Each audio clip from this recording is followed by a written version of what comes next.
Hey guys, welcome back to Fantasy Tip.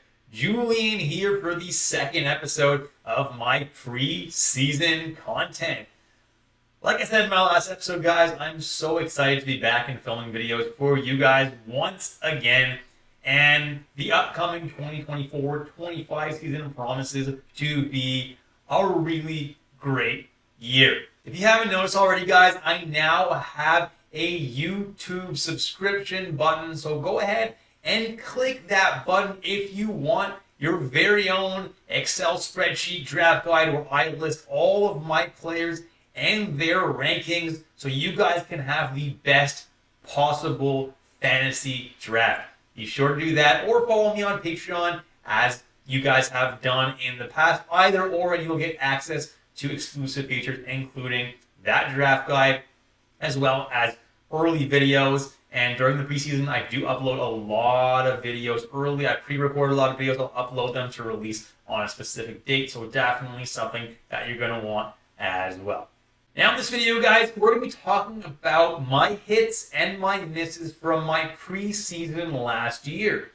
Who did I say was going to be great, ended up being crap, or vice versa? Stay tuned for that, guys. And the reason I do this is just to be completely transparent so I can see where I went wrong and learn from it. And you guys can see that I'm being transparent and I am learning from my mistakes. So let's jump right into it, guys. And let's start with the misses. And first on the list, guys, is Artemi Panarin. And I listed him in my Avoid These Players video. And his ADP was 35.4. And I thought that was just way too high. But he ended up finishing 7th overall for fantasy purposes. Why did I predict so off? The reason was that he just started shooting like crazy. That's something that's very difficult to predict. His last few seasons, he hadn't really shot that much. And so you can only project a certain amount of goals when you're shooting, a limited amount. But if you're really increasing the volume that you're shooting, suddenly you're scoring a whole lot more goals and you're making a whole lot more opportunities for your teammates as well. And that really increases value this year, and he scored a lot of points. And that's all just because he increased his shot volume. If he keeps that up, he definitely can finish top 10 again this year. Funny enough, I had the same problem with the next guy on this list, Jason Robertson. The reason that I ranked him so high is because his shot volume was up. So pretty much the opposite of Panarin, whereas Jason Robertson seemed to have a breakout year 2 seasons ago where he was shooting the puck a lot, and I was like, okay, if he can keep that up, he's definitely going to be an absolute stud, be a top 10 player. But his shot volume did drop a little bit, unfortunately. He ended up finishing the 40th best player. Wasn't a horrendous pick, but for a first-round pick, definitely was disappointing. And I have Conor Brown, who I had in my late-round draft steals. Now, that video was full of gold. I'll be going over that a little bit later. But in this particular case, I did say Conor Brown is going insanely late in drafts and is going undrafted in a lot of drafts and could potentially be a huge steal since he's projected to play with Connor McDavid. It was a decent prediction. But what I couldn't predict is how incredibly bad Conor Brown was. For pretty much the entire season, he couldn't do a thing. He couldn't score. And he didn't look like himself. I guess coming back from that injury, he really wasn't himself. Finally, in the playoffs, he started to turn it on again, so maybe next season he'll have a decent season, but he's probably going to be getting fourth-line minutes, much like he did this year, so that was definitely a miss on my part. Next guy who I missed on was William Nylander of the Toronto Maple Leafs, and I had him ranked 36th in the preseason this year, and his ADP was 26.9, so around 27, so I thought that was a bit early for him, but he went out and surprised everybody. And not only did he score 40 goals once again, he raised his assist total to 58. So really an impressive season for William Nylander. I didn't see that coming. Obviously, the kid's getting better and better. Can't even call him a kid anymore. He's basically my age. He's 28 years old. And he is really good player and super underrated by a lot of the NHL community. Obviously not Leafs fans, but he's a great player and could have another similar season this year. All right, that's enough for my misses. Now let's start with my hits. And in my Avoid These Players video, I had listed Kuzmenko, Adam Fox, Nugent Hopkins, and Erik Karlsson. Now I know what you're thinking. Well, these guys didn't all have bad seasons. You are correct. but their ADPs were too high, which is exactly what that video was for. Kuzmenko was going at an ADP of 109.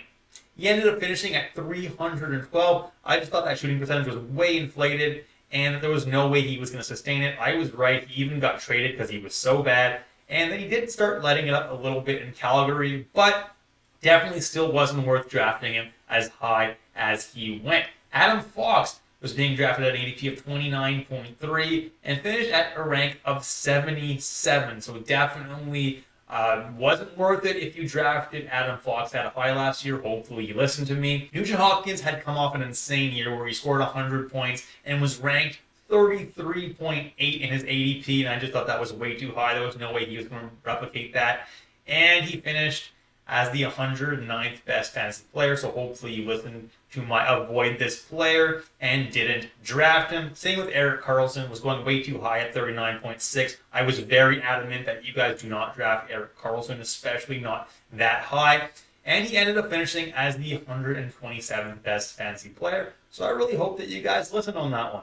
The next video I'll go through is my terrifying studs video, where I listed some guys who I was scared of. They are studs, but I was scared that they were going to do significantly worse this year. And I really hit on 3 of those guys. Those guys are Ullmark, Dougie Hamilton, and Brent Burns. I was scared that Burns was going to lose his power play time to D'Angelo, and so really could start to regress. And he did lose his power play time for D'Angelo for a decent part of the season, but even when he did get power play time, he doesn't look like himself. He's pretty much 40 years old now, guys, and he's not really the same guy he was. And this year, there's Gostisbehere on Carolina, so I don't really love his fantasy outlook once again. Dougie Hamilton, I was scared of Luke Hughes potentially taking his power play 1 spot and taking a lot of his time, so I kind of urged to avoid him that early in the draft, and I hope you did, because he actually ended up getting injured. So if you took my advice to avoid him, you definitely avoided a lot of heartache. Then Linus Ullmark, obviously, he had an insane season 2 years ago, and with Swayman being such a great goalie, I just didn't see him replicating it. He would have to have an insane year to really live up that ADP of 25.4. It was way too early for me, and I hope you guys listened and avoided him. Not that he had a bad year, but definitely wasn't worth grabbing that early in drafts. And finally, guys, late round draft steals. That's one of my favorite videos that I make every year, and that's one that gets a decent amount of views every single year. And I listed quite a few players in that video that ended up being huge hits for me. Among those players, Philip Forsberg had an ADP of 136.3, ended up finishing as number 6, and I was really hyping Forsberg. Mike Matheson had an ADP of 166.9 and was my Manscaped must-draft player that late, and ended up finishing as the 83rd best fantasy player. Huge steal if you did draft Matheson. Cole Caulfield had an ADP of 142.9, finished as the 64th best fantasy player. Sam Reinhart, who had an incredible year last year, had a really good end to the season the year before, which is why I suggested you grab him, especially as late as he was going. 152.1 was his ADP. Finished 10th best player, guys. So I really hope you listen to that one. Eriksson Ek was 154.3 his ADP. Finished 26th. And a lot of you people roasted me for including him on this list. But I hope that you guys saw just how good this guy was. And I think he's a phenomenal player. And finally, Gabriel Velarde didn't even have an ADP, but I suggested him towards the end of that video as a potential steal. And when Velarde was healthy last year, he was really good. Unfortunately, didn't stay healthy for long, but during those stretches, definitely was worth a super late flyer on him. And that's it, guys. I hope you enjoyed my content today. You saw what I did right and what I did wrong last off season, and I'm going to continue to do my absolute best to give you guys the best possible content all preseason. I'm going to be releasing 3 to 4 videos a week, every single week until the NHL season starts, guys. So you're going to get a lot of content literally every 2 days, and on the weekend you'll get an episode a day. So really a lot of videos planned for you guys, and I'm so excited to get started on this journey with you guys. Take care. I'll catch you in the next episode of Fantasy Tip.